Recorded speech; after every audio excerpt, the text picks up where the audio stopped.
अस्सलामुअलैकुम जी। कैसे हैं आप? उम्मीद है आप सब ठीक होंगे। अल्हम्दुलिल्लाह हम सब भी ठीक हैं।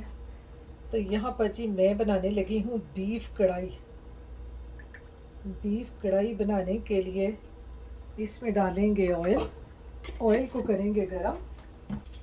इसमें डालेंगे 2-3 सब्ज़ इलायची, एक बादियान का फूल और इसमें डालेंगे तेज़ पत्ता। इसको हम अच्छे तरीके से भून लेंगे। तो ये जी हल्के हल्के से ये भून गए हैं। इनको मैंने कड़कड़ा लिया है। अब ये मैंने लिया है यहाँ पर बीफ। अब ये इसमें डाल देंगे।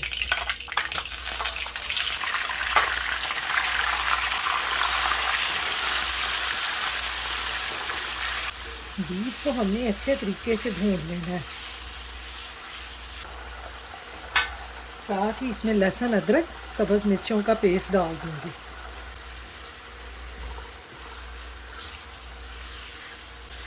इसको भी अच्छे तरीके से इसके साथ भून लूँगी। फिर इसमें बाकी मसाले डालते हैं ताकि लहसुन, अदरक और बीफ का जो है ना कच्चापन दूर हो जाए। तो ये यहाँ पर देखें जी, बीफ को हमने अच्छी तरह से लहसुन, अदरक और ऑयल में भून लिया है। अब इसमें डाल देंगे ये सारे मसाले, ज़ीरा, सूखा धनिया, हल्दी, नमक और मिर्च। ये सारे मसाले इसमें डाल देंगे। मसालों को भी अच्छी तरह से भून लेंगे। मसाले डालकर अब मैंने ये लिए हैं टमाटर। ये हम ऐसे रख देंगे। टमाटर थोड़े से सॉफ्ट करके फिर इसको भून लेंगे। इसको कर देंगे कवर ताकि टमाटर स्टीम में थोड़े से सॉफ्ट हो जाएं।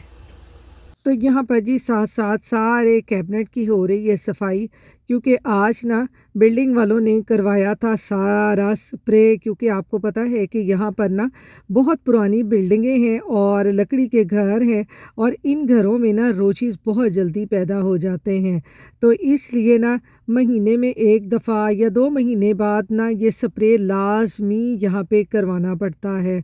तो आज हमने भी इसी तरह से स्प्रे करवाया है। तो मैंने कहा चलें आज सारे कैबिनेट की सफाई भी हो जाएगी। वैसे तो मैं हफ्ते में एक दफ़ा ना ये सारे कैबिनेट और ये मसाले वाली बॉटल्स वगैरह सब कुछ साफ़ करके रखती हूँ, क्योंकि ना मुझे रोचीज़ वगैरह से बड़ा डर लगता है। तो इसलिए मैं साथ साथ ही सफाई करती जाती हूँ। तो इसलिए ना ज़्यादा फिर रोचीज़ जो है ना वो नहीं आते, क्योंकि आपको पता है रोचीज़ एक दफ़ा घर में घुस जाए ना तो फिर बड़ी प्रॉब्लम होती है। तो यहाँ पर ये देखें, ये सारे कैबिन साफ़ करके मैंने ये सारी चीज़ें इस तरह से साफ़ करके रखी हैं। तो मैं कहती हूँ जब किचन साफ़ सुथरा हो ना तो घर में काम करने का भी मज़ा आता है। तो यहाँ पर देखें जी, टमाटर हमारे जो है ना उनके छिलके गए हैं गल, सॉफ्ट हो गए हैं उनके छिलके। ये हम ऐसे इनके छिलके जो हैं उतार लेंगे। ये ऐसे छिलके उतारे जाएंगे। छिलके नहीं हमने इसमें डालने। तो ये यहाँ पर जी टमाटरों के हमने सारे छिलके उतार दिए हैं। अब टमाटरों को हम अच्छे तरीके से ना इसके साथ मैश कर लेंगे। ये अब हम टमाटरों को ना कवर करके अच्छी तरह से गला लेंगे मज़ीद। तो यहाँ पर देखें जी, टमाटर हमारे जो हैं वो बिल्कुल गल गए हैं और अच्छी तरह से मसाले को हमने भून लिया है। अब हम इसमें डाल देंगे ये 2-3 टेबल स्पून दही के, और दही डालकर इसको मज़ीद हम पका लेंगे ताकि दही का पानी जो है वो ड्राई हो जाए और हमारा जो मसाला है वो अच्छे तरीके से भून जाए और हमारा जो बीफ कढ़ाई है वो मज़ेदार सा बन जाए। तो यहाँ पर ये देखें, दही को मैंने अच्छी तरह से पका लिया है। हमारी जो बीफ कढ़ाई है वो तैयार हो गई है। अब मैं इसमें डाल दूँगी थोड़ी सी सब्ज़ मिर्चें और ये लेमन के स्लाइसिस और गरम मसाला, और इसको मिक्स करके कवर करके 1-2 मिनट के लिए रख दूंगी और फिर इसको मैं डिश आउट कर लूँगी। ये देखें बीफ हमारा कितना ज़बरदस्त गल गया है। इसमें मैंने कोई भी मीट टेंडराइज़र नहीं डाला या मैंने इसमें ना वो कच्चा पपीता डालते हैं ना बीफ को गलाने के लिए, मैंने इसमें कुछ भी नहीं डाला। तो ये देखें बीफ कढ़ाई हमारी मज़ेदार जो है तैयार हो गई है और खाना मैंने अब दे दिया है अपने हस्बैंड को। और मेरे हस्बैंड को तो बीफ कढ़ाई जो है वो बहुत मज़े की लगी है। आप भी इसको ज़रूर ट्राई करें और फिर मुझे कमेंट बॉक्स में ज़रूर बताइएगा कि आपको ये बीफ कढ़ाई की रेसिपी कैसी लगी है। ये देखें तो बच्चों की लड़ाई होने लगी है। ये देखें डंडे कैसे लेके खड़े हुए हैं, बच्चों की लड़ाई होने लगी है। ये जो बच्चा है ना ये कहीं से डंडा लेके आया उनको मारने के लिए, डंडे उन्होंने भी पकड़े हुए हैं।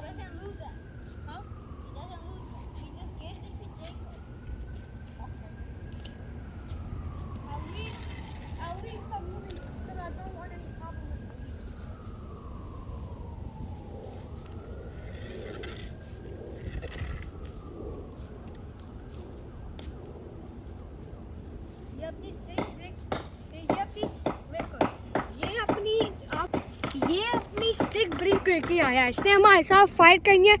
अभी देखना, अगर हमारे साथ फाइट कर अभी देखना इसका क्या हशर नशर होता।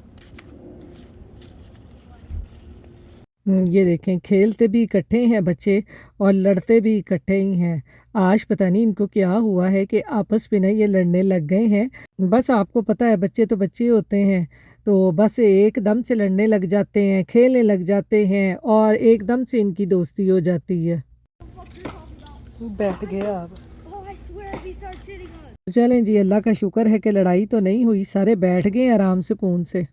तो अब हम जी निकल आए हैं यहाँ पर घर का सामान लेने के लिए। तो आज हम यहाँ पर ना घर का सामान कुछ लेने के लिए आए हैं बीजे, क्योंकि आज हमने घर के लिए भी कुछ लेना था और साथ साथ आपको पता है समर वेकेशन भी ख़त्म हो रही हैं और बच्चों के स्नैक वगैरह की भी यहाँ बहुत ज़रूरत पड़ती है। बच्चों का स्नैक टाइम यहाँ अलग होता है और बच्चों का लंच टाइम अलग होता है, तो इसलिए बच्चों को लंच के साथ साथ ना यहाँ पर स्नैक भी देना पड़ता है। और फिर हमने ये घर के लिए बर्तन धोने वाला और कपड़े धोने वाला साबुन भी लेना था। तो यहाँ से ज़रा ना कूपन वगैरह होते हैं ना बीजे के, तो इससे ज़रा रीज़नेबल प्राइस पर ये सोप वगैरह मिल जाते हैं, वरना तो शॉपराइट वगैरह से लेना तो बहुत ही महंगा पड़ता है। आजकल जैसे इतनी ज़्यादा महंगाई हो गई है ना, तो मैं कहती हूँ कि अपने बजट के मुताबिक ना जहाँ पर ये कूपन वगैरह यूज़ होते हैं ना, तो हम लोग तो ज़्यादातर सामान ना वहीं से लेते हैं, क्योंकि यहाँ पर बीजे और ये कोस्को वगैरह पे ना सामान बहुत सस्ता मिल जाता है। बाकी शॉपराइट और वालमार्ट वगैरह पे ना चीज़ें बहुत ज़्यादा महंगी हैं। ये टाइड सोप जिससे हम कपड़े वगैरह धोते हैं ना, पहले ये तकरीबन मेरे ख्याल में $15-17 का आराम से मिल जाता था, लेकिन आजकल इतने इसके प्राइस हाई हो गए हैं ना कि ये $20-25 से कहीं भी आपको कम नहीं मिलता। तो इसलिए कोस्को और बीजे वगैरह पे इनकी प्राइजेस में थोड़ा सा फ़र्क पड़ जाता है। तो इसलिए हम लोग ना यहाँ पर ज़्यादा कूपन ढूंढते हैं और फिर इस तरह बीजे या कोस्को से आके ना इस तरह की चीज़ें लेके आते हैं। तो यहाँ पर शॉपिंग हमने कर ली है, तो मैंने कहा चलें आपको बाहर का वेदर भी दिखाऊं। देखें बाहर वेदर कितना ज़बरदस्त है, क्लाउडी और ऐसे लग रहा है जैसे ना अभी 2 मिनट के बाद ना बारिश शुरू हो जानी है। तो यहाँ पर बीजे के बाद ना अब हम यहाँ पर आ गए थे ये कोल्स पे हमने अब्दुल की शर्टें वगैरह देखनी थी। आपको पता है स्कूल खुलने वाले हैं और बच्चों के कपड़ों की आपको पता है यहाँ पर बहुत ज़्यादा ज़रूरत पड़ती है। यहाँ पर बच्चों के यूनिफॉर्म तो होते नहीं हैं जो धो के पहन जाएंगे, क्योंकि पाकिस्तान में तो आपको पता है जैसे ही हमारे स्कूल खुलने वाले होते थे हमने अपने यूनिफॉर्म निकालने, उनको धोना, नील शील लगाना और वही पहन के जाने। लेकिन यहाँ पर आपको पता है बच्चे जो हैं वो आम रेगुलर ही कपड़े वगैरह पहन के जाते हैं, तो इसलिए यहाँ पर बच्चों के कपड़ों की ना स्कूल के लिए बहुत ज़रूरत होती है। तो लें जी, कपड़े क्या मैं ख़रीदने आई थी, मैं तो यहाँ पर ना अपने जूते ही देखने लग गई और मेरे हस्बैंड भी यहाँ आकर ना हंसने लग गए। और मेरे हस्बैंड कहते हैं कि तानू औरतां नू कौन समझावे, बच्चियां दियां चीज़ां लैन आंदियां जे ते तुसी अपनियां ही चीज़ां देखन लग जांदियां जे। क्योंकि आपको पता है यहाँ पर ना इस कोल्स पे ना क्लियरेंस सेल बड़ी लगी होती है जूतों की, और जूते जो है ना बड़े रिजनेबल प्राइस पे मिल जाते हैं। ये देखें हर तरफ इन्होंने ना क्लियरेंस लगाई होती है और यहाँ पर ना हर चीज़ बड़ी रिजनेबल प्राइस पे मिल जाती है, वही मैं देख रही थी। लेकिन वहाँ से ना मुझे कुछ भी नहीं मिला और मैं अपने हस्बैंड से कह रही थी कि तुसी ते ना नज़र ही ला दी मैनू कुछ भी नहीं मिला। तो बस हम अब जा रहे हैं घर, तो इसके साथ ही मैं आज अपने छोटे से व्लॉग का भी एंड करती हूँ। फिर मिलूँगी इंशाल्लाह नेक्स्ट व्लॉग में। अपनी दुआओं में याद रखिएगा। अल्लाह हाफिज़।